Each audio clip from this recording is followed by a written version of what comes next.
My name is Hasim Juzer and I am from class 6 English. This is solid. In solid, the particles are very tightly packed.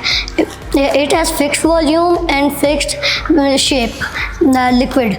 In liquid, the particles are not tightly packed. It has volume and no well-defined shape. This is gas. The particles are so far.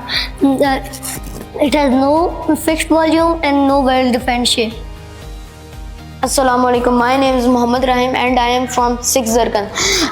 This is ice in the form of solid. This is water in the form of liquid, and this is steam in the form of gas. Ice melts into water, and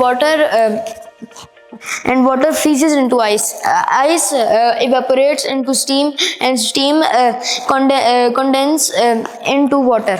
Thank you.